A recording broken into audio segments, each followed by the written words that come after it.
அல்ஹாக்குமுத் தகாசுர் ஹத்தா ஸுர்துமுல் மகாபிர்.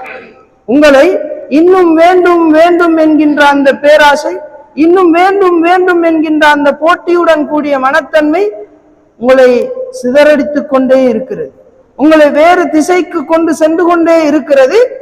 எதுவரையும் என்றால் ஹத்தா ஸுர்துமுல் மகாபிர், நீங்கள் மன்னரைகளை கபறுகளை சந்திக்கும் வரையில் இதுதான் நிலை, மனிதனுடைய பொதுவான இயல்பு. எனவே இந்த உலகத்தினுடைய நலவுகளையும் உலகத்தினுடைய இன்பத்தினையும் என்னையும் என்னுடைய குடும்பத்தையும் என்னை சார்ந்தவர்களையும் நல்ல முறையிலே வைத்துக் கொள்ள வேண்டும் என்கின்ற அந்த எண்ணம் ஒரு பொழுதுமே என்னுடைய மறுமையினுடைய இன்பத்தையும் என்னுடைய மறுமையினுடைய நலவுகளையும் என்னுடைய மறுமையினுடைய சுவன வாழ்வையும் கேள்விக்குறி ஆக்கிவிடக் கூடாது என்பதில் இஸ்லாம் எங்களுக்கு அதிக கவனம் செலுத்துகிறது, அதிகம் எங்களுக்கு அறிவுரை சொல்லித் தருகிறது. அல்லாஹ் தஆலா குர்ஆனிலே சொல்லும் பொழுது, யா அய்யுஹல்லதீன ஆமனு, ஈமான் கொண்டவர்களே, லா துல்ஹிக்கும் அம்வாலுக்கும் வலா அவுலாதுக்கும் அன் திக்ரில்லாஹ், உங்களுடைய பொருளாதாரம் சரி, உங்களுடைய குழந்தைகள் சரி, உங்களை அல்லாஹுவை நினைப்பதை விட்டும் திசை திருப்பி விட வேண்டாம்.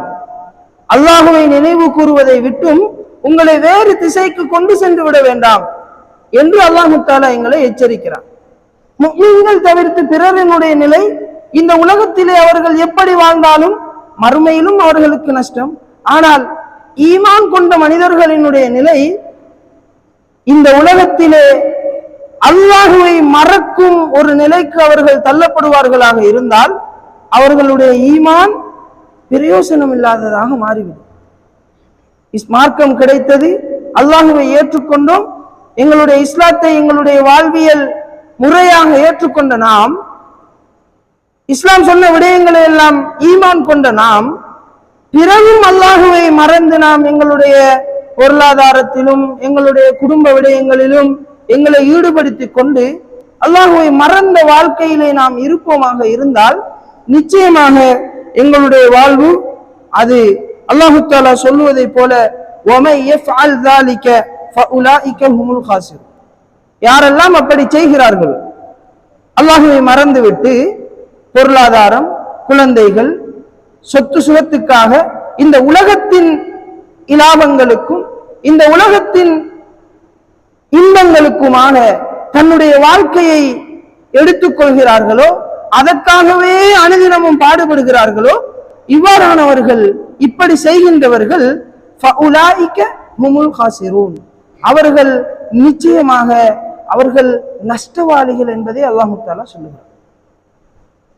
எனவே இந்த உலகத்தினுடைய பார்வையில் நான் பெரியதொரு இடத்தில் ஒரு தன்னிறைவான பொருளாதாரத்தை கொண்டவனாக, இந்த உலகத்தினுடைய பார்வையிலே நான் எட்டா தூரத்தில் இருந்தாலும் கூட, இந்த உலகத்திலே நான் எல்லோரும் விரும்பக்கூடிய மெச்சக்கூடிய வகையிலே நான் இருந்தாலும் கூட, இறைவனுடைய எண்ணத்தை விட்டு நான் சற்று இறங்கி விட்டேன் என்றால், என்னுடைய வாழ்க்கையில் ஒரு தளம்பல் நிலை வந்து விட்டது என்றால், நிச்சயமாக அது என்னை நஷ்டத்தை நோக்கித்தான் அழைத்து செல்கிறது. இந்த உலக எண்ணம் என்னை நரகத்தை நோக்கி நடைபோட வைக்கிறது. இந்த உலகத்தில் நான் எவ்வளவு குளிரூட்டப்பட்ட அறைகளில் வாழலாம், அந்த வாழ்வு என்னை இறைவனின் எண்ணத்தை விட்டு தடுக்குமாக இருந்தால் அது நரகத்தின் சூட்டை அனுபவிக்க என்னை தயார் செய்கிறது. இந்த உலகத்திலே நான் வகை வகையான உணவுகளை, உடைகளை உடுத்த வேண்டும் என்ற எண்ணத்தோடு என்னை இறைவனின் சிந்தனையை விட்டு தள்ளிவிடுகிறது என்றால், நரகத்தினுடைய அந்த கேவலமான உணவுகளையும் நரகத்தினுடைய அந்த அதாபையும் ஏற்றுக்கொள்ளும் உடலாக என்னை அது மாற்றுகிறது என்கின்ற எண்ணம் எனக்குள் இருந்து கொண்டே இருக்க வேண்டும்.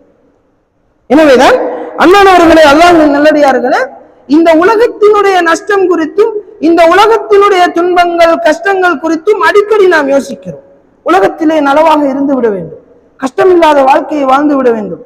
நான் ஒரு தொழில் செய்கிறேன் என்றால், இந்த தொழிலை இதற்கு முன்பு செய்தவர்கள் எப்படி செய்தார்கள், இந்த தொழில் செய்வதால் என்ன லாபம் கிடைக்கப் போகிறது, இதனை செய்தவர்களுக்கு நஷ்டம் ஏற்பட்டது என்றால் எப்படி ஏற்பட்டது என்பதையெல்லாம் ஆராய்கிறோம். இதனை நான் இந்த இடத்திலே, இந்த ஊரிலே, இந்த வீதியிலே இந்த கடையை திறந்தால் இதற்கான லாபம் என்ன, எதிர்கால திட்டம் என்ன என்பதையெல்லாம் நாம் யோசிக்கிறோம். ஆனால் எங்களுடைய நிரந்தர வாழ்வான மறுமையின் வெற்றி குறித்தும் அதனுடைய இலாபம் குறித்தும் யோசிப்பதற்கு மறந்து விடுகிறோம். அதனுடைய நஷ்டத்தை உண்மையான நஷ்டமாக ஏற்க மறுக்கிறோம். எனவேதான் அன்பானவர்களே, அல்லாஹ்வின் நல்லடியார்களே, நாங்கள் எல்லோருமே சில இந்த வருடங்களுக்கு முன்னால் எங்களுடைய நாட்டினுடைய பொருளாதார மந்த நிலையை அனைவரும் அறிந்திருந்தோம். வங்குரோத்து நிலையை அனுபவித்தோம். போலில் நின்றோம். வரிசையில் நின்றுதான் எல்லாவற்றையும் பெற்றுக்கொண்டோம். என்ன நடக்குமோ என்று தெரியாத ஒரு கஷ்ட நிலை. நாட்டிலே யார் ஆட்சியை பொறுப்பெடுப்பது, இதற்கெல்லாம் யார் தீர்வு தருவது என்றெல்லாம் பல பொருளியலாளர்கள், எத்தனையோ அனுபவசாலிகள் எல்லோரும் சேர்ந்து எவ்வளவோ திட்டங்கள் தீட்டப்பட்டு எப்படியோ அல்லாஹ்வின் உதவியால் இன்று சந்தோஷமாக மூச்சு விடக்கூடிய ஒரு நிலையிலே இருக்கிறோம். இருந்தாலும் அந்த நேரத்திலே நாம் பட்ட கஷ்டங்கள் பெட்ரோல் போதாதா? இந்த பிரச்சனையை தீர்ப்பதற்கு எவ்வளவு சேர்த்து வைத்துக் கொள்ள வேண்டும்? உணவு பற்றாக்குறையாக போகிறதா? விலை அதிகரிக்க போகிறதா? அந்த நஷ்டத்திலிருந்து என்னை நான் எப்படி காத்துக்கொள்ள முடியும் என்றெல்லாம் சிந்தித்தோம். பிறருக்கு என்ன ஏற்பட்டாலும் சரி, என்னுடைய வீட்டிலே எந்த சிக்கலும் வரக்கூடாது என்பதில் நாம் கவனமாக இருந்தோம். விலை அதிகரிப்பு என்றாலும் கூட அதன் முன்பு நாம் குறைந்த விலையில் பெறக்கூடியதாக இருந்தாலும் ஒன்றோ இரண்டோ பொருட்களோடு முடித்துக் கொள்கின்ற நாம் விலை அதிகரித்த பிறகும் அதனுடைய தேவை கருதி நான் கஷ்டப்பட்டு விடக்கூடாது என்பதற்காக நாம் சேர்த்து வைத்தோம். ஏன்? இந்த உலகத்தினுடைய கஷ்டத்தை நான் பெரிய ஒரு கஷ்டமாக பார்க்கிறேன். இந்த உலகத்தில் ஏற்படக்கூடிய சிக்கல்களை, நஷ்டங்களை எல்லாம் நான் பெரிதாக பார்க்கிறேன். ஆனால் மறுமையினுடைய நஷ்டம் குறித்தும் மறுமையினுடைய கஷ்டம் குறித்தும் என்னிடம் பெரிதாக எந்த அலட்டலும் கிடையாது. அது குறித்த எந்தவித யோசனையோ எண்ணமோ என்னிடம் இல்லை என்றால் நிச்சயமாக அப்படியான நிலையில் நான் இருக்கிறேன் என்றால் இந்த ஹுத்பா எங்களுக்கான ஒரு அறிவுரை.